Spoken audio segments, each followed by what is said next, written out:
The Microsoft Cloud turns information into insight.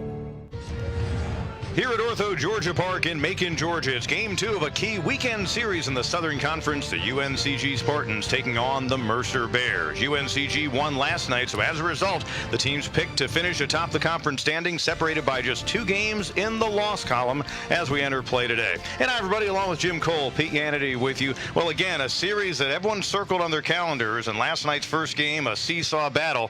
Things kind of living up to what you expect when these teams get together. Well, you know, they start the year, these two teams were picked atop the polls. Mercer started hot.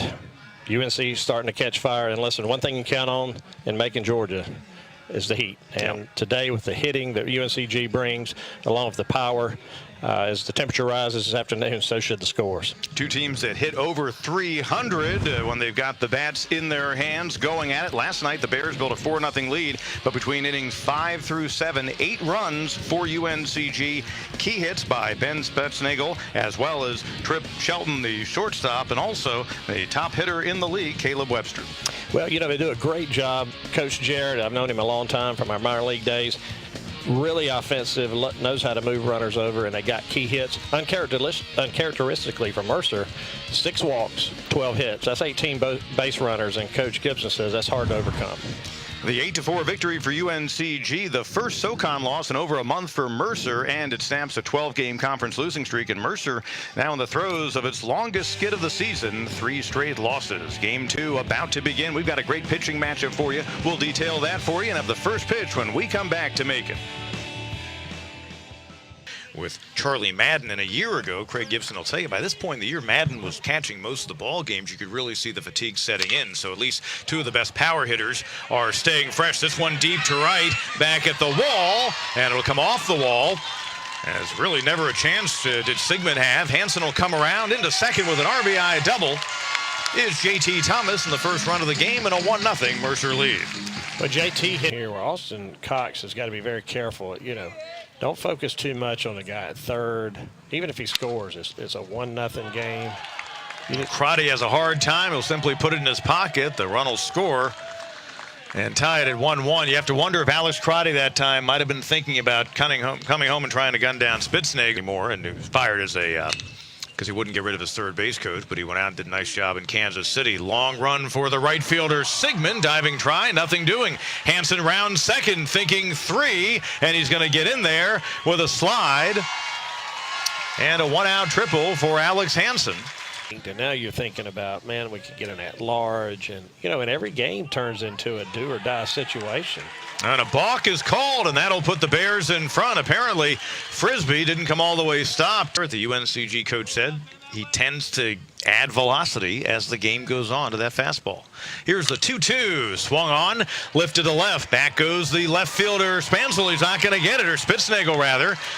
Thomas will trot home easily, and into second with a 2-out RBI double is Charlie Madden, RBI number 51 of the year, second run of the inning, and the Bears go ahead 3-1. When you go into the UNCG series, you'll be 35-10 with a 2-game lead. He's going to take that one, too. Left center field. Center fielder Moritz not going to get there. Madden comes around easily and into second with a 2-out RBI double. Goes Jackson Ware, and the lead is 4-1. Stopper in a lot of situations. Cesar Trejo, the DH, he's flied out to left fielder Jackson Ware in both plate appearances in the ball game today.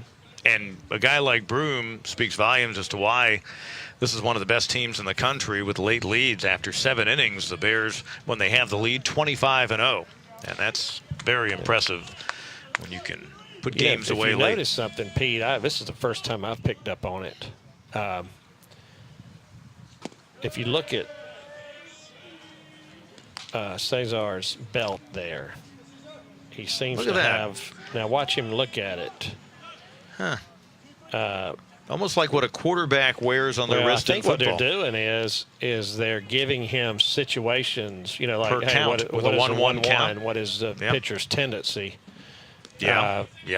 Wow, that's taking the analytics to a whole different level right there. Swinging, driving to left, down the line. It's going to land fair right up against the wall. It'll score 1, and the Spartans will have them on second and third. They've cut the lead to 4-2, and Still nobody out here in the top half of the 6th inning. The RBI double by Trejo, and he drives home his 41st run of the year. High 70s maybe. Center field, and over is Hansen. Should be deep enough to score the run. Runner tags at third. He'll score. Runner moves from second to third. That's where the throw goes, and sliding in safely is Trejo. So it's now a 4-3 game, and Trejo moves 90 feet closer on the sacrifice fly by Shelton. Pitch on Friday. They were the ones. Squeeze play is on, a safety squeeze. Embler gets it down, and sliding home with a tying run is Trejo, and safe at first is Embler. So give him a hit and an RBI. He's now 2 out of 3 in the ball game, and we are tied up. And just like that, UNCG doing what they do. Not a whole lot of thunder, but they string some hits together, and suddenly a 4-4 game. Yeah, that was down on the field.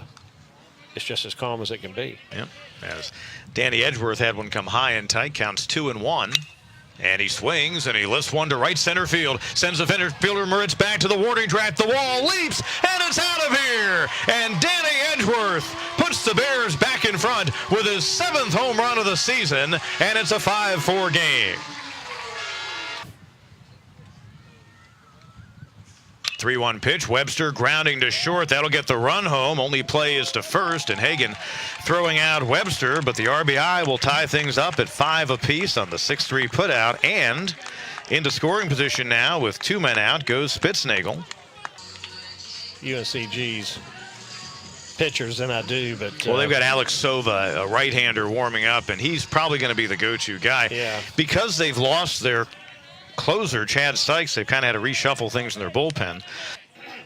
Of course, 3 great innings of work last night out of one of their pitchers, Maynard, who used to be a starter. Here's Hansen, right center field. It's going to get down. Keep an eye on Cornell. Rounding third. He'll be waved. The throw will be late, and the Bears will walk it off again with a 6-5 victory. Alex Hansen delivers the game-winning hit, and Conrad Cornell comes this round from second base to provide the winning margin of victory.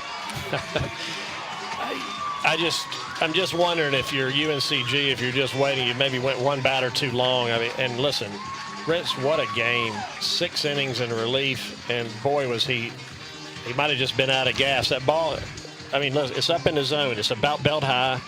Hansen just stays within himself. Not very hard hit, but what a move by Craig to get a really speedy runner as a pinch runner once they got a man on base, and it proved to be the winning run. What a game for Alex Hansen. 3 out of 5 drives home the game-winning run. And we will come back here to Ortho Georgia Park and wrap things up in a moment. 6-5 is our final. Here we go. Tradition calls.